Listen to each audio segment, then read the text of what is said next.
Shay, what's up? Shay Star, you're really a superstar. You know that. Trust the process, baby. You're gonna get there. I see you. Hey, you can come get all the money with me. Let's go. What up, man? It's the one on DJ Holiday, and you're rocking with Shay Star right here on Hype Magazine. Holiday season, Commission God, Mixtape King, Ciroc Boy. You know what it is, man. Let's go.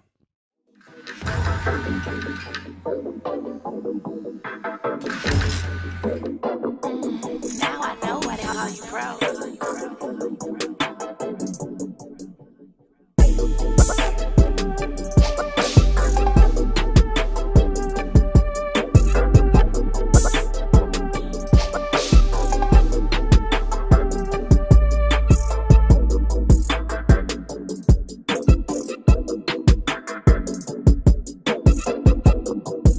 Hey, what up, y'all? Sugar Vivica Fox, and you are watching ShayStar.com. Tell them I'm motherfucking get it. Yeah, what's up with it? We can go bar for bar. We can go car for car. We can go star for star. We can go rain for rain. She gonna off the bra. I'ma check something like Randy. She don't wear panties for daddy. How you gonna cut down my shit? So we're going to do this part 2 style. I ain't never had to do this before, but I guess since DJ Holiday is in a building, I will do that for him, considering, you know, the commission is in the building. And you did just celebrate a birthday, so I guess I could be nice a little bit. Thank you for stopping everything. DJ Holiday in the building is definitely a very humbling experience, and I'm honored to be here with you. Really You know? you, man. Nah, for real, because you've been doing it for a very long time. Very long time. Yeah, I guess it's been a while. It's been a while. It's, you know what? Some people think they could just come into this game and just pop off just like that. But Never the process. clearly, see, and that didn't we just had this whole conversation about trusting and knowing the process. So, DJ Holiday, how did you get into the game? What made you decide, you know what?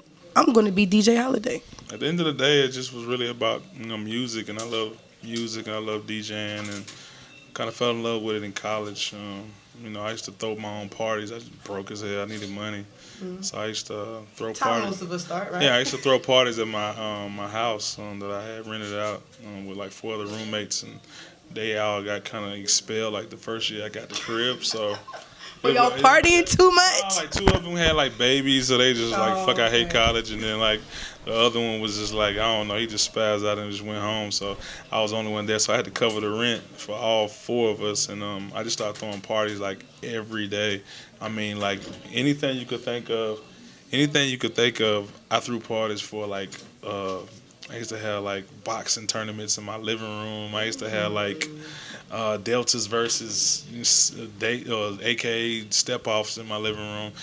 But no good DJs was out there. No disrespect to Fort Valley, but it just wasn't no really good DJs. The music I wanted to hear, so I used to drive back and forth to Atlanta and play like CDs, and then that kind of transpired into putting in CDJs and then like DJing my own parties and then playing my own music and then buying my turntables and then that. So you a real DJ because you got turntables. No, I started off on CDJs. I'm not gonna lie to you, but as I got better, the craft of it, I just learned like, you need to learn how to use 16. I always wondered, like, because I know a lot of people start off with the CDJs, No, but a lot of people start off with laptops. there you go. But I didn't want to be the bad guy. No, it's all good. It is what it is. But no, I didn't. But I learned the process and went back and learned how you're supposed to do, just so the OGs don't be like, oh, he corny. Well, no, and that's my point, because I'm in the clubs, I'm with the real DJs who started out with turntables and they learned and mastered the art of DJing. Yeah. So, does it feel or seem disrespectful as, since you've, been higher in the game now, that these new guys just show up with their laptops and they claim to be a DJ? Not really. It don't bother me. It ain't in my way. It ain't stop my bag. But at the end of the day, it's like, I just learned it because I thought I should, and and if I did a couple shows with Kid Capri or Flex or Clue, and you just gotta know that stuff. And I even went so far as to when I got my bookings, and Katie noticed like on my rider I asked for the turntables, but the needle always jumps because the parties be so crazy. Right. So I was just like, nah, never again, because people look at you crazy, they wasted, and they're like, oh, you messing the music up. But back in the day, the DJ booth used to be up kind of high. Yeah. But nah, like now it's just You know, the 808 be hitting so crazy. It's like, nah, I just gonna skip every time. Yeah, so nah. What are some of the challenges that you've had to face, coming up in the game? Doors getting slammed on my door. People telling me I was too country, or I would never make it across the water. I would never make it to L.A. I would never make it to New York, and I kind of built my brand off, not being in a box and dealing with people like Nicki Minaj and French Montana and Wiz Khalifa. I go to these towns, and what's crazy about it. People like, oh, you big, whatever, but I never see myself like that. I'm just DJ Holiday, and I really like just keep progressing and making bigger things happen for myself. But I always went to these cities. When I go to these cities and I get booked to be in these cities, I find that next dude. I don't care if he popping or not, and I just be like, yo, who's the hottest dude out here? Oh, it's Wiz Khalifa. Who's Wiz Khalifa? Oh, I don't know. Well, tell him to come to my party. I'm gonna let him stand with me. We're gonna turn up in the club. And then he ended up being the next one. God just blessed me like that, and that's what actually has been happening ever so often. So, that's kind of like how it happens, and I build a relationship with these guys. And then when they're mega stars, you're like, oh damn, how he get so close to him? Or how does an Atlanta dude get a cabin fever too with Wiz Khalifa? Or how does a Nicki Minaj deal with a DJ Holiday? That's how you got to catch them, early. And that's just me going back to trusting the process of being that guy, never being like stagnant, always humble, and like I'm gonna find that next guy. That's kind of that's what DJing is. Supposed to find that next person every time. That's dope. Yeah. Well, how do you feel about, these artists who don't seem to get it, that it starts with the DJ? They'll weed themselves out, man. I salute the 2 Chainz and the Futures who still to this day, no matter how big they are, they always, do DJ little listening parties and things like that and feed them and give them liquor and stuff. And that's important, man. Taking pictures and just doing little stuff like that, because these guys do keep your careers running. Of course, those guys are huge now, but the Yo Gottis, man, the Gucci's, all those type of guys, they still trust the process and they know exactly what's going on. They know that DJ is all important, and so along the line of they, pushing their album out, their new project or whatever, they always do some, rent out a spot and let all the DJs come and listen to their music and feed them and take pictures with them. That's important. It's just, you can't pay everyone. You can't make them all feel special by the end of the day by doing little stuff where they can feel like, oh, man, I'm a part of his process. I like him. I rock with him. That's what's important. I even do that when I roll out for my records and stuff like that. I try to do everything I can for DJs. I get on the phone with millions and millions of DJs on conference calls and say thank you. Because at the end of the day, man, they making me put my stuff into another situation. So I'm excited and just to say thank you. Yeah, I hope y'all listening, because y'all hearing it from a DJ.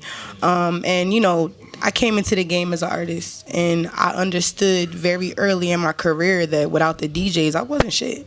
You know what I mean? And that's what really, drove me to be here in Atlanta, because I just moved here a couple months ago. You know what I mean? But I love it. I do. I love it. I just love the energy, the opportunities. It's always something to do, Atlanta's slowly becoming like that next, that spot like L.A. and people who move to LA and New York for opportunities, and you can come here, man, and get it popping in so many different ways, man. Just not to go off the music thing, but the movie business made $1.5 billion, dude. Luda was telling me that a couple months ago, when we did the Fast and the Furious 8 screening, it's the city made $1.8 billion They even cut off a new tax break. Yeah, no, they don't pay no taxes, period, when they shoot movies. Exactly. So everybody's coming here. You would think your favorite movie has really been shot here, right here. Studio or not. It's crazy. So Atlanta's popping. I'm proud to be from here and doing my thing here. ATL in another. Yeah, man. Well, is there anything that you want to leave these young people that's coming up in this business? What is the one thing you tell them to always take heed to? Just stay focused, man. Keep a small circle. Never take no for an answer. And what I mean by that is just just really do what you're supposed to be doing, and trust your creative process of being a good, whatever you want to be, DJ, producer, photographer, host, whatever, producer, manager. It's so many different avenues to get money out here and keep this hip hop thing going, and that's what's important. But I just say, man, never give up, because man, I done seen some of the dirtiest, grimiest, low down dudes make it and be in a better position. And even the kids who just didn't even understand what the hell was going on, damn near, a couple of weeks away from robbing your ass, and you end up being the biggest rappers. But at the same time, it's just a dope ass process of just seeing these people like grow in front of me and myself growing as well. So just stay focused, man. And, keep a small circle, like I said. Stay in your lane. Never hate. And, just work hard, man. Just work hard. Because there's always somebody working harder than you. Believe that. Thanks. That's why we got to get it that way. What new projects you got coming out? Because you're actually working on something right now. Like, literally, I pulled him out of the booth, guys. Like, for real. Yeah, me and Dave East drop. I don't know when this interview is going to drop, but me and Dave East drop on Black Friday, this Friday. So I'm excited about that. That's my brother, man. I really seen something in him, of course, with Nas as well. But, this mixtape is ridiculous. So I'm excited about it, man.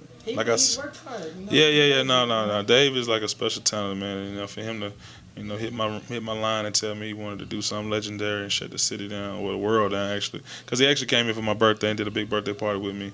The commission took over the weekend. Let me just say that. And not even shit on commission. Like, commission week was huge, man. I just want to say, like, thank you to everybody. If y'all see this interview, like, thank you for coming out and, believing in my brand and what I stand for. Because commission just a fraternity of DJs who just want to get money and work hard.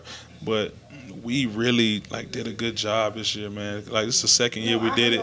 And the bowling event for people coming out, Shaka Zulu and everybody coming out, all the Hawks players that came out and bowled, and then on top of that, like, the parties. My parties was crazy. I was able to do 3 different type of levels of parties. Like, it was like the young dude party. So Lil Baby came, Derez Deshaun came, Trouble came, Rollo came, and then on Thursday I did the bougie party, and that was Dave East, that was Wale. I mean, not bougie, but like I said, all your little model chicks and the bottle popping, stand on furniture, don't really dance. Yeah.